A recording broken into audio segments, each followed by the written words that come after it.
بسم الله الرحمن الرحيم الحمد لله رب العالمين والصلاة والسلام على سيدنا ونبينا محمد وعلى آله الطيبين الطاهرين واللعنة الدائمة الأبدية على أعدائهم أجمعين لا قيام يوم الدين. Assalamu alaikum, my beloved ones, wa rahmatullahi wa barakatuh. Inshallah, we are going to continue our session on Manasik al-Hajj, and today we are going to take ruling number 123 and a few other rulings where we stopped in our previous session.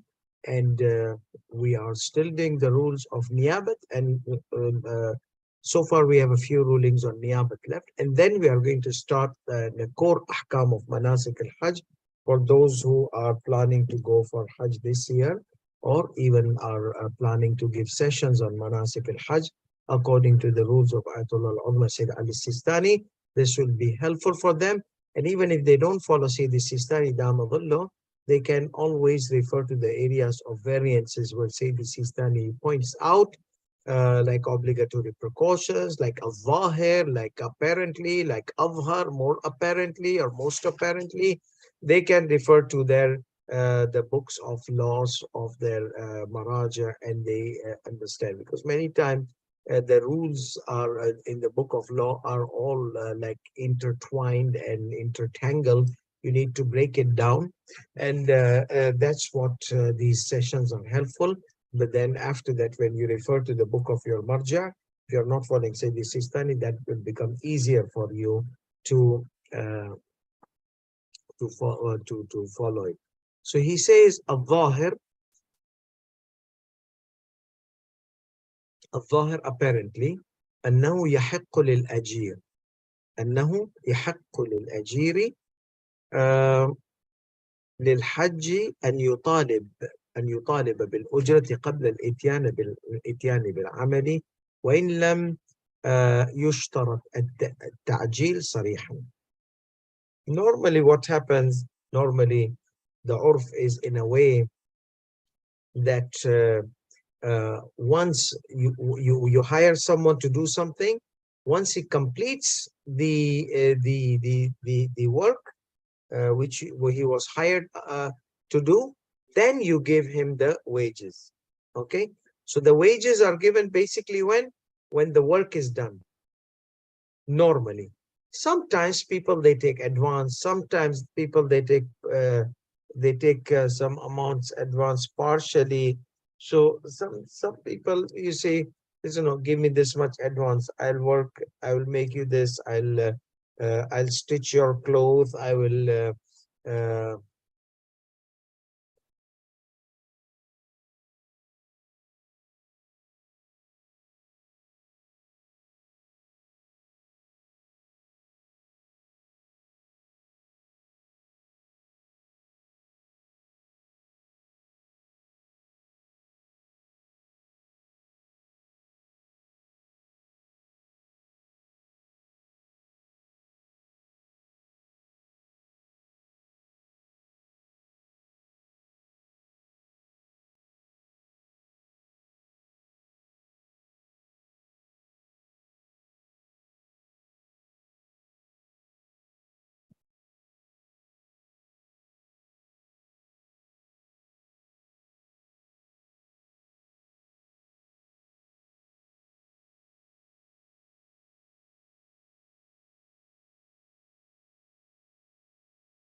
yeah.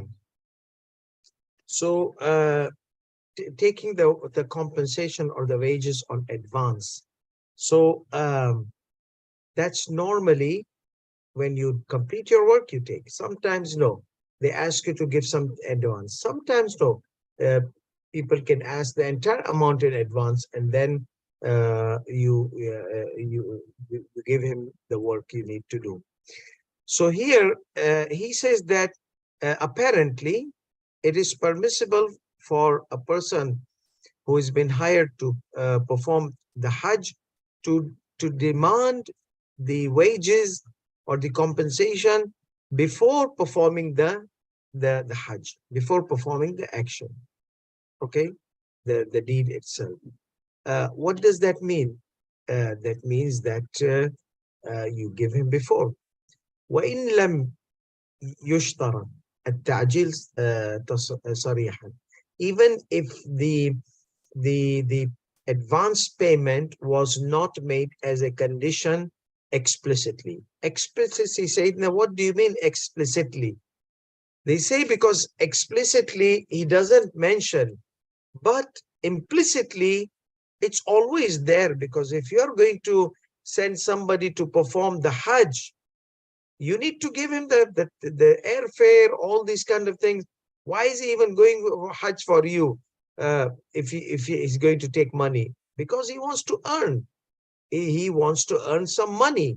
So that's why he is going to need that money in order to buy the ticket, pay the caravan for the expenses of Hajj or the hotel and all those kind of things.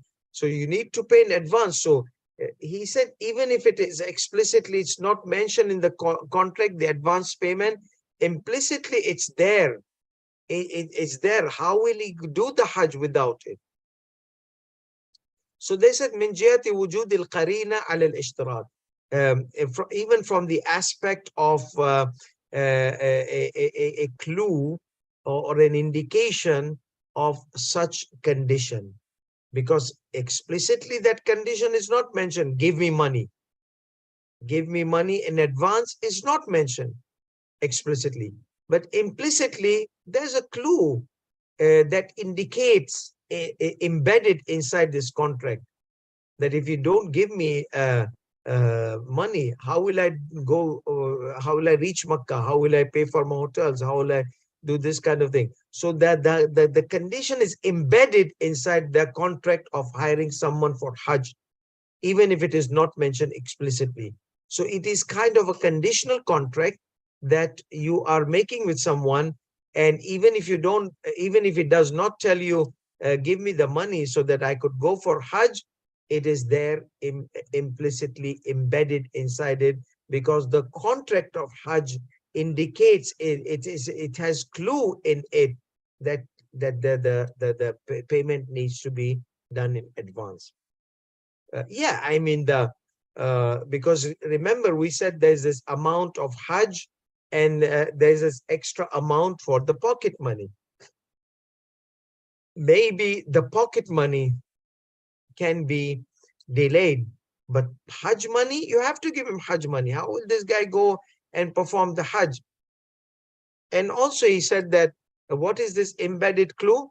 وهي, and that is جريان العادة بالتعجيل. Normally, if you want to send somebody for Hajj, you pay him in advance, everything, the whole package, not just 10,000 the Hajj expenses. No, even the 2,000, the pocket money, or the 12,000 or the 15,000, whatever is agreed upon, or the average rate of the hiring contract for Hajj. حيث أن الغالب, because in normal, like mostly, الأجير لا يتمكن من الذهاب إلى الحاج mostly والإتيان بالأعمال قبل أخذ الأجرة. Mostly the one who has been hired, an agent, who is not able to, mostly in most cases, maybe if somebody is rich, that's fine, but most of the cases they might not be in such case, because they're trying to earn some money through this hiring contract. So mostly the one who has been hired is not capable of traveling to perform the Hajj and performing the rituals before the taking of the wages. Okay, normally والغالب أن الأجير لا يتمكن من الذهاب إلى الحج. Most of the cases, in most cases, normally or mostly, the one who has been hired is not able to go for Hajj and perform the actions of Hajj before taking the wages. So this is ruling number 123. Ruling number 124. إذا آجر نفسه للحج فليس له أن يستأجر غيره غيره إلا مع إذن المستأجر. If someone hired himself to perform the Hajj, okay, to perform the Hajj for, on behalf of someone else, he cannot go and sub-hire the contract. You know, people, there's contractors and there's subcontractors. So I take the contract from you to build the house. Then I start doing subcontracts, mini contracts, contractor with the plumber, contractor with this contract. So can I do that? Yes, because I am a contractor. So a company I have, and it is known to the one who hired me that I am going to hire subcontractors to perform these kind of things. Or I am a contractor of making buildings. Now you want to renovate your bathroom or renovate your room or something. I don't take those kind of jobs, but you cannot find someone to do that. So you come to me, please help me out. I said, okay, you will pay me like $1,000. Then what I do, I find someone to do for $800 or for $600, and the $400 will be mine because you hired me to find somebody or to do like that. So, but then there is another type of contract where no, if I give you a contract, that means specifically you have to do it. There's a purpose for me trying to hire you, because your work is neat, your work is clear. I don't want you to give it to someone else and they might mess up with my work. I know, I have seen your work. I want you to do it. Don't give it to anybody. Don't do a subcontracting. So here, Sayyid Damadullah says, إِذَا أَجَرَ نَفْسَهُ لِلْحَجِّ, if he hires himself, like to perform the Hajj on behalf of someone, obviously, فَلَيْسَ لَهُ أَنْ يَسْتَأْجِرَ غَيْرَهُ, and it is not permissible for him to hire someone else, like based on subcontracting, إِلَّا مَعْ إِذْنِ الْمُسْتَأْجِرِ, without taking the permission from the one who employed, okay, the one who employed this person. So that the employer must be given awareness. He must know. You take his permission. Is it okay, because this, I can't go this year, is it okay I give it to someone else to go and perform? Yeah, fine. So what will happen? He might take like 1,000 from 15,000, you see, because Hajj is $10,000 in our example, for example. So he will get at least 4,000, the guy who's being subcontracted, and the main contractor, the main employee will take, the main agent will take the 1,000 just for his agency kind of thing. So for example, yani, even if he doesn't take, even if he just gives 15,000 completely to the sub employee or sub hired person, the permission is needed. Okay, illa ma'idn al-mustajir. He cannot do without the permission of the one who hired him. Without the permission of the one who hired him. نعم إذا كانت الإجارة على عمل ما في الذمة ولم يشترط عليه المباشرة جاز له أن يستأجر غيره لذلك. However, he says, if the hiring contract was based on relieving the liability of the one on whom's behalf the Hajj is performed. The main idea was to relieve the liability of the person whom he has been given the representation to represent, or to do Hajj on behalf. So, like, we want Mr. X Hajj to be relieved. So I'm giving you the contract. Just make sure that his Hajj is relieved. So here there's an indication that the contract is not pouring on the hired person. Rather, it's pouring, the contract is focusing on what? On relieving the liability of the person and the responsibility or the obligation of the person who was supposed to do Hajj and was not able to, and this person who has been hired has been given a charge to do that kind of thing. So again, in this ruling, we can see that hiring contract can be focusing on the hired person. I want you to perform. So if I want to hire someone else, I have to take the permission of the hirer. Or it could be, no, please uh, do whatever it takes. This is the money. Just make sure that the responsibility of our marhum is relieved. Or if I was not able to go for Hajj and I was mustati', so I say that my responsibility is relieved. See, please make sure. Here, there's a room, there's a flexibility, because the main thing is the responsibility to be relieved, regardless of whoever performs it. Jaza lahu, then it would be permissible for him أن يستأجر غيره, to hire غيره, أن يستأجره غيره لذلك, for that purpose, for doing Hajj on behalf of someone. Ruling number 125. In this ruling, obviously, if you know that a person will not be able to reach the Hajj, okay, because you want somebody to do Hajj al-Tamattu'. Hajj al-Tamattu' was wajib upon you. So you cannot hire someone who's not able to arrive in Makkah before 9th Dhul-Hajj, or not able to arrive in Makkah after performing his Umrah al-Tamattu', not able to go to Arafat on 9th Dhul-Hajj. If you know that this person will not make it to Arafat on 9th Dhul-Hajj after performing his Umrah al-Tamattu', then you should not hire that person for Hajj al-Tamattu' from the beginning. So that is number one. Number two, a small introduction.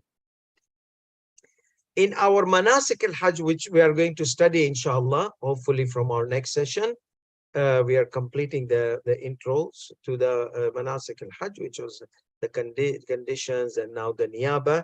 So we're almost done, maybe one more session or maybe not. Let's see. So, so this is this small information or introduction I want you to know before talking about this masala. When we are going to study Manasik al-Hajj, there are times where people are not able to, they are there, they came on Hajj al-Tamattu' and they were able to arrive in Makkah and Miqat, and they entered the state of Ihram and they became Muhrim, but they are not able to what? Not able to perform Tawaf. Obvious example is a woman. She arrives in Miqat and she gets her period. I don't want to say hyperbolic state and Irfani state, and whoopsie daisy, she got period out of the shock of being there in the anyhow. It's just like there are women, they are not aware that their period is going to come, and their period comes. And even if they were aware, because they thought that the period will be over before the day of Hajj, and they would be able to perform their Umrah, because there's a Umrah Umrah before Hajj, okay, Umrah al-Tamattu'. Because when we come from far away, remember we said previously, our duty is Hajj al-Tamattu'. There's another type of Hajj, which is Hajj al-Ifrad. What is the difference between Hajj al-Ifrad and Hajj al-Tamattu'? Just a very simple difference. I don't want to go into deep details of that. Hajj al-Ifrad, the Umrah comes after. Hajj al-Tamattu', the Umrah comes before. Hajj al-Tamattu' is for people like us. It's for people like us who come from far away, from Makkah al-Mukarramah. Hajj al-Ifrad is for those people who are in Makkah or about 80 kilometers, if I recall correctly, from the vicinity of Makkah al-Mukarramah. So these people, they live in the vicinity of Makkah al-Mukarramah, so they do Hajj al-Ifrad. So because they're already in Makkah or in the vicinities, so they enter the state of Ihram and they go to Arafat immediately. And then once they are done with their Manasik al-Hajj, Arafat, Muzdalifah, Mina, then they perform Umrah, and that Umrah is called Umrah al-Mufrada, which we do anytime in the year. They also do anytime in the year, So they do after the Hajj, Hajj al-Ifrad. Remember, Ifrad, separate, individual. Mufrada, Umrah Mufrada, individual Umrah without associated with Hajj. So Hajj al-Ifrad, independent Hajj. Umrah Mufrada, independent Umrah. Hajj al-Tamattu has Umrah al-Tamattu, Hajj al-Tamattu, as we said, the Prophet sallallahu alaihi wasallam said, they both were combined like this, and he intertwined his fingers. So it's one part, the whole package of Hajj for those who are foreigners from Makkah al-Mukarramah, who live outside of the vicinities of Makkah al-Mukarramah, like people like us. We have to do both Umrah al-Tamattu and Hajj al-Tamattu. So that is our responsibility for people living out of the Makkah. So now you got the information that there is another Hajj which is called Hajj al-Ifrad. And then the third type is Hajj al-Qiran. We'll discuss that later on. But here I want you to know Hajj for Meccans and Hajj for people out of Makkah. Hajj for Meccans Ifrad, Hajj for out of Makkah Tamattu, Hajj al-Tamattu. Hajj al-Ifrad, Umrah Mufrada is done after. Hajj al-Tamattu, Umrah Mufrada is done with the Hajj and before the Hajj. These are very basic things. We are going to talk detail, inshallah. So here in this case, when a woman, this is an example of somebody cannot perform the Umrah al-Tamattu. He is in a state that he is in the state of Ihram, but he cannot enter Masjid al-Haram and do tawaf, okay, or she cannot enter. So she waits for some time, and if not, then, okay, she changes her Ihram. Conversion of Ihram of Umrah, she's in the state of Ihram. Conversion of Ihram of Umrah al-Tamattu to Hajj al-Ifrad. Hajj, where the Umrah will happen after the Hajj. Now there are some few details I'm not going to give you now. When we come to that session, we are going to take the detail. At this point, I want you to understand that Ihram of Umrah al-Mufrada is convertible, not convertible cars, okay? Convertible to Hajj al-Umrah, Ihram of Hajj al-Ifrad. Hajj, not Umrah, Hajj. So Umrah converts to Hajj. Umrah al-Tamattu, Ihram, converts to Ihram of Hajj al-Ifrad. Okay, so if this is understood, we see إذا استأجر شخصا لحج التمتع. If someone hired a person to perform Hajj al-Tamattu مع سعة الوقت, there was enough time to perform the Umrah and perform the Hajj. So for Hajj al-Tamattu, Umrah al-Tamattu plus, it was not narrowed time that he can only do Hajj. He arrives there on 9th Dhul Hajj immediately to Arafat. No, then you don't hire that person, as we said. No, there was flexible time to perform Umrah al-Tamattu with Hajj al-Tamattu, to perform Umrah al-Tamattu. وَاتُّفِقَ, and suddenly it happened accidentally. اتُّفِقَ أَنَّ الْوَقْتَ قَدْ ضَاقَ. It appeared, okay, that the time has been narrowed. Time was flexible. The guy was hired and he arrived where the time was flexible. He could perform. But then the time became tight and narrowed. Why? Flexible for what? Narrow for what? Flexible to perform Umrah al-Tamattu. Narrowed down in a way that Umrah al-Tamattu is not performable. Flight got delayed, or the traffic, for example, sometimes there's too much traffic that you don't arrive in Makkah. So you had planned to arrive in Jeddah, okay, on 8th Dhul Hajj at night. So you have 9th day. In the morning, you can do Umrah al-Tamattu. It would take 1 hour, maximum 2 hours. And then you will go to Arafat. And because the time of Arafat is Dhuhr time on 9th Dhul Hajj. So you said, I will arrive before that time. And you did your math, you did your logistics, you did your algorithm, or whatever they say. You made your planning. And as they say, we plan and someone else can override our plans. So Allah subhanahu wa ta'ala override his plan. Somehow the flight got delayed. Flight got cancelled. He had to take immediately second flight. Second flight got him to to Jeddah in a very short time. He got embraced in ihram.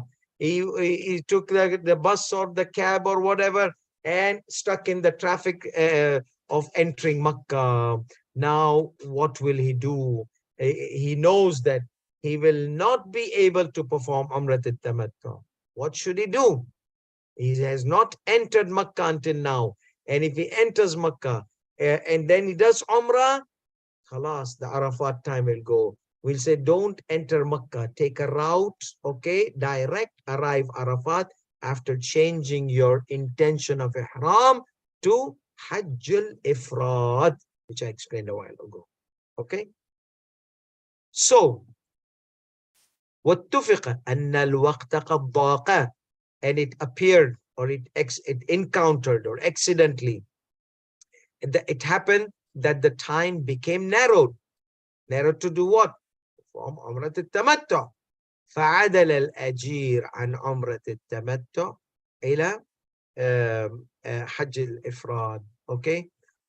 So, if this happens, the Ajir changes. The Ajir means the one who has been hired to perform the Hajj, changes his intention from Umrat al-Tamattu to Hajj al-Ifrad, the individual or independent Hajj.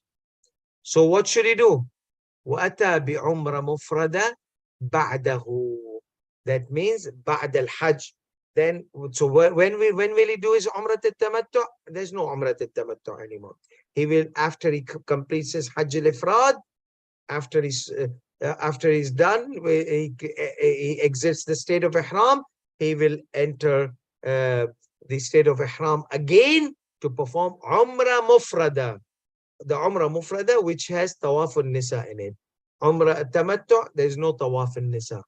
Umrah al-Tamattu, which is part and parcel of Hajj, Tawaf al-Nisa is all the way at the end in the Manasik al-Hajj for Umrah al-Tamattu, because Umrah al-Tamattu and Hajj are one. So Tawaf al-Nisa has been Umrah, Hajj, and Tawaf al-Nisa at the end. Umrah Mufrada is independent, not associated with the Hajj. So it has its own Tawaf al-Nisa. Okay, so here the one who does Hajj al-Ifrad does two Tawaf al-Nisa. One Tawaf al-Nisa in the A'mal of Hajj, rituals of Hajj, Manasik al-Hajj, after coming back from Mina, Muzdalifah, and Arafat, and then he enters the state of Ihram to perform Umrah Mufrada, and he does Tawaf al-Nisa in Umrah Mufrada. Okay, so there is another difference between Umrah Mufrada and Umrah al-Tamattu. Umrah al-Tamattu, no Tawaf al-Nisa, no Tawaf of women. So now the question is, the Hajj required was Hajj al-Tamattu, and the Hajj performed is Hajj al-Ifrad. So will the Mayyat, or will you who were not able to perform, will your responsibility be relieved? Will you be relieved from your responsibility of obligation of Hajj or not? Say the Sistani Damatullah says, Bari'at dhimmatul manubi anhu. Khalas. The Hajj was required in normal cases. If he was here, if the person himself was here and not the one who was hired, and he would go into similar circumstances, his Hajj would be relieved. Like women, we said many times, women, their cases, even the hadith is mentioned that one of the wives of the Prophet sallallahu alaihi wasallam, she encountered this period. So her ihram was changed from tamattu to Hajj al-Ifrad, from Umrah al-Tamattu to Hajj al-Ifrad. Okay, and then after she performed the Hajj, she went to this masjid Tan'im, which is also called Masjid Aisha. She did the Umrah al-Mufrada there after Hajj. So that's why whenever we are in Hajj, after we complete our Hajj, we desire to do Umrah Mufrada, we go to this, because this is the closest masjid to Makkah. There are other areas also. They're like, even you can go out of the border of Makkah, but this is the closest border of Makkah where Masjid al-Tan'im is, or they call it Masjid Aisha as well. Anyhow, so so here, if you if you are going to do your Hajj, your Umrah al-Tamattu, and you're not able to, then you would have done the same thing. So someone who's performing on your behalf would do the same thing. And as your Hajj would obligation would be relieved by his performance, your obligation will be relieved in such cases. Okay, that's clear, Sayyidina. Shukran jazilan. Thank you so much, Sayyidina. As long as the obligation has been relieved, we have paid a hefty amount of money, you see, $15,000 and this and that. So what should be done now? He said, no, Hajj is done. Okay, question number 2, Sayyidina. Please, tafaddal, bismillah. Okay, question number 2, Sayyidina. Sayyidina, what about the agreement, the contract was, the payment was supposed to be on what type of Hajj? It was supposed to be on Hajj Tamattu. And what was performed? Hajj al-Ifrad, something different. I asked somebody to buy me Toyota. He got me Kia or some of those other cars, you see, which I did not ask him. I wanted to, see, I'm hiring you. You are my representative to buy a car for me. I want a Toyota, so and so, something like that, model even. And you got me a Kia or Dacia or whatever new funky names of the cars nowadays. So then does it deserve that $2,000 of agency? I said, okay, or that commission, like nowadays there's commission, like 5% commission he was going to take, because see, I'm going to buy for you and I'm doing this for my living, 5%, that's fine. And that's what most of the agents, they do. They take their commission. Okay. So you got me a car, which I did not know, but you know, this will serve your purpose. You need a car. You see, you need a car now, and you said, I need. So this will say, okay, this will serve my purpose. I will pay that, but I will not give you the commission because you did not bring me the one which I desired. I wanted, okay, I have to drive this car and I'll pay the rent of it, but I will not give you any commission because our contract, my contract was not fulfilled. He said, I'll take the car. Take the car. I don't want this car. Okay, use it and pay the rent. I've already paid the rent. Okay, then I'll pay the rent, but your commission, I'm not going to pay you. Okay, so here, the question is, the contract was on Hajj al-Tamattu. The performed one was Hajj al-Ifrad. So say this, now there is a difference between Maraja in this ruling. So check your Marja, okay? For Sayyid al-Khuy, Sayyid al-Khuy in Bahth al-Kharij, he had said something, and in this Manasik al-Hajj, he had said exactly what Sayyid Sistani says. So what does Sayyid Sistani says, Damaballah? ولكن الأجير لا يستحق الأجرة إذا كانت الإجارة على نفس الأعمال. The one was hired, he does not deserve the wages, the compensation. Okay, why? If the contract was specifically made for Hajj al-Tamattu. You see, the nafs al-a'mal, that the specificness of Hajj al-Tamattu was required. Umrah al-Tamattu plus Hajj al-Tamattu. If so now the question is that we ask Sayyid Sistani, Sayyidina, does it deserve or not? Sayyid says, what was the agreement? If the agreement was, no, I want to do a Hajj al-Tamattu, he will not deserve he doesn't deserve, because Hajj al-Tamattu was not performed. What was performed was different than the hiring contract. Remember the car example? This is one scenario. So if you say, no, Sayyidina, our main purpose was that the responsibility of the marhum is relieved, the obligation is done, or my obligation is done, I'm relieved from the responsibility. So Sayyid says, if that's the case, regardless of what type of Hajj was performed, which was performed correctly according to the Islamic rules, according to the hadith of Ahlul Bayt alayhi salatu wasalam, giving the alternative route for when a person is not able to perform Umrah al-Tamattu due to the circumstances, convert the ihram of Umrah to ihram of Hajj al-Ifrad, go directly to Arafat. If that, so the Hajj was sahih, correct, and the responsibility was done, relieved, the obligation was relieved. So now, if your contract was to relieve the responsibility, then that was done. Then you pay the wages, okay? You pay the wages. But if it was no, you had specific, no, I want Hajj tamattu to be performed. In this case, the wage, the person was hired does not deserve a penny. Now, in some of the maraja, they say, no, we give him on certain a'mal, okay? Because there is a kind of there's a kind of overlapping between a'mal of Hajj, Umrat al-Tamattu, Hajj al-Tamattu. Like what? Like, okay, Umrat al-Tamattu, Umrah Mufrad is different. But from the ihram of Hajj al-Tamattu, Hajj al-Ifrad, 90% of things are same.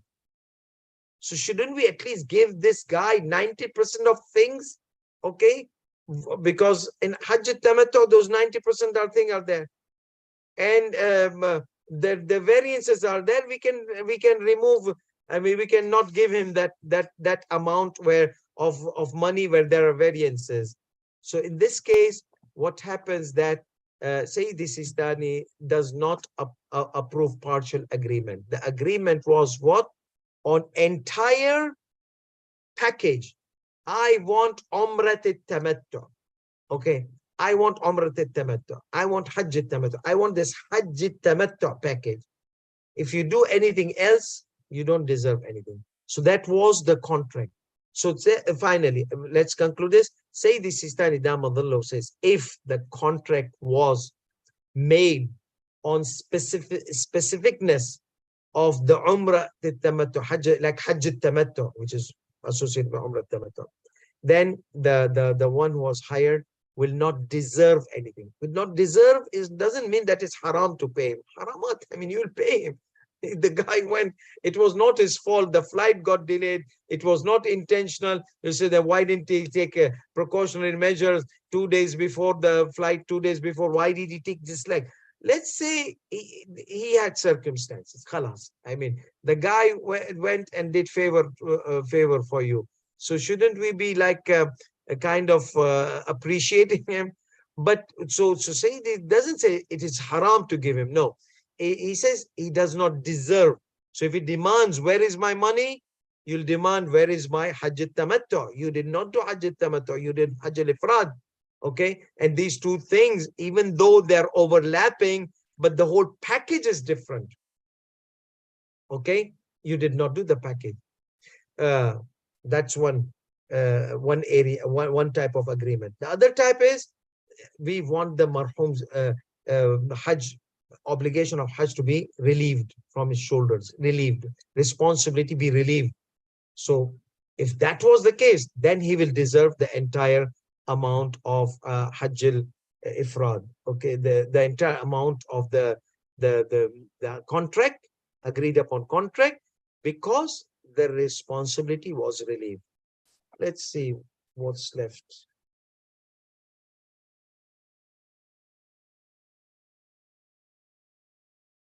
These technical things happen, and we have to say, La hawla wa la quwwata illa billah al-ali al-azim. And it becomes a messy situation, especially for a low-tech person like me. Now I did my Bismillahirrahmanirrahim. اللهم صل على محمد وآل محمد. توكلنا على الله. Here we go. Let's see.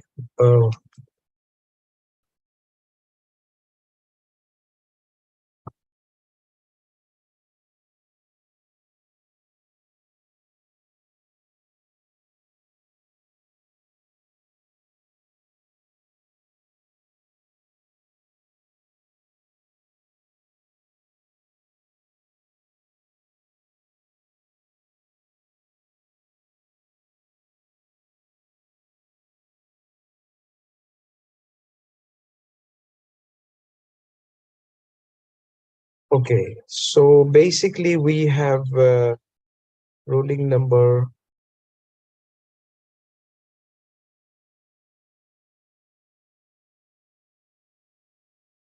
yeah 126. So we have four rulings left for Niyaba, and we will be done inshallah in our upcoming session. This was all for today. وآخر دعوانا الحمد لله رب العالمين وصلى الله على محمد وعلى آله الطيبين الطاهرين والسلام عليكم ورحمة الله